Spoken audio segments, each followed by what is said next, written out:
ओम श्री गुरुदेव दत्त. श्री स्वामी समर्थ. नमस्कार मित्रांनो, आपण बघत आहोत श्री गुरुचरित्र भावार्थ अध्याय 3. श्री गणेशाय नम. येणे परी सिद्धमुनी सांगता झालं विस्तारुनी, संतोषणी नामकरणी विनवतेसे मागुती.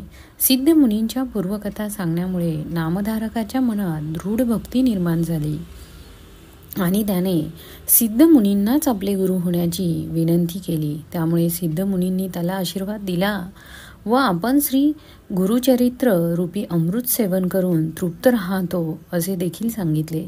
तेव्हा नामधारकाला श्री गुरुचरित्र ऐकण्याची फार उत्कंठा लागली. सिद्धमुनींनी श्री गुरुचरित्राच्या पठनाचे व श्रवणाचे महत्त्व सांगितले आणि गाणगापूर येथील भीमा व अमरजा या नद्यांच्या संगमावर पिंपळ वृक्षाखाली बसून त्याला उपदेश देखील केला. मुनीला नामधारकाने आपला उद्धार करा अशी प्रार्थना देखील केली. तेव्हा संशयरहित भक्तिभावाने गुरुसेवा करण्याचे महत्त्व त्याने समजावून सांगितले. जे भक्तीने सप्तक एक पडती एकती भक्त लोक, काम्य होय तत्काळिक, निपुत्रका पुत्र होती. ग्रहरोगादी पीडन न होत व्याधी कधी न जाण, जरी मनुष्या असेल बंधन त्वरित तुटे एकता. ज्ञानवंत शतायुषी एकता होय भरवशी, ब्रह्महत्यादी पापे नाहीशी, एक चित्ते एकता. ज्याला धन हवे असेल, ज्याला धन पुत्र पौत्र व गोधन हे हवे असेल, ते तसेच ज्ञानप्राप्तही श्री गुरुचरित्राच्या श्रवणाने तात्काळ मिळते. जो कोणी भक्तिभावाने 1 सप्ताह श्री गुरुचरित्र वाचेल किंवा ऐकेल, त्याची इच्छा तात्काळ पूर्ण होईल. निपुत्रकाला पुत्रलाभ होईल. त्याची ग्रहपीडा रोग व्याधी त्याला कधीही होणार नाही. श्री गुरुचरित्र एकाग्र मनाने नुसते वाचल्याने तो खात्रीने ज्ञानी आणि शतायुषी हा होईल.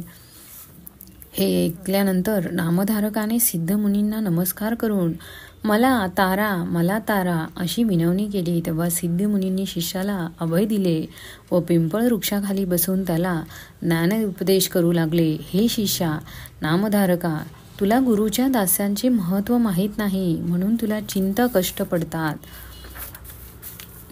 गुरुला ओळखण्यासाठी प्रथम आपले आचरण पहावे, आचरण चांगले करावे, प्रथम दृढ भक्ती मनात धरावी आणि नंतर मग गुरुला ओळखावे. ज्यासी नाही दृढ भक्ती सदा दैत्य कष्टती, श्री गुरुवरी बोल ठेविती अविद्या माहे वेष्टुनी. दृढ भक्ती जाना सकल भूमी, दांभिक ओळखा उन्मत्त तुम्ही. याची कारणे मनोकर्मी निश्चयावे श्री गुरुशी. ज्याच्या ठाई दृढ भक्ती नसते ते नेहमी दारिद्र्यात कष्ट काढत असतात व गुरुला दोष देतात. दृढ भक्ती खोल जागेसारखी असते. दांभिक माणूस म्हणजे उंचवट्याची जागा. खोल जागेत दृढ भक्तिरूपी पाणी स्थिर राहते आणि उंचवट्याच्या जागेवरून ते वाहून जाते. तसेच दांभिक व नास्तिक माणसाच्या मनात दृढ भक्ती स्थिर होत नाही. नामधारकाने सिद्धमुनींना विचारले, गुरु हे ब्रह्मा विष्णू महेश रूपी आहेत असे ऐकले आहेत, मग ते मानवरूपी अवतार घेऊन का आलेत? तेव्हा सिद्धमुनी म्हणाले की गुरूंचा कलियुगात मनुष्य रूपाने अवतार जेव्हा झाला आहे, हरी व हर हे भक्तजनांचे दुःख दूर करून त्यांचा उद्धार करण्यासाठी त्यांनी हा अवतार घेतला आहे. ब्रह्मदेव हा रजोगुणांचा, विष्णू हा सत्वगुणांचा व रुद्र हा तमोगुणांचा आहे. पण हे तिन्ही मिळून मुळात एकच आहे. ब्रह्मा सृष्टीची रचना करतात, विष्णू विश्वाचे पोषण करतात, तर रुद्र प्रलय करतात. पण हे तिघे एकमेकांना सोडून वेगळे कधीही राहत नाही. अंबारीशाने अतिथी आलेल्या दुर्वास ऋषींचा अवमान केला म्हणून दुर्वासनाने अंबारीशाला शाप दिला की तू 84 लक्ष अशा प्रत्येक योनीत जन्म घेशील. त्यावेळी अंबारीशाने विष्णूचा धावा केला.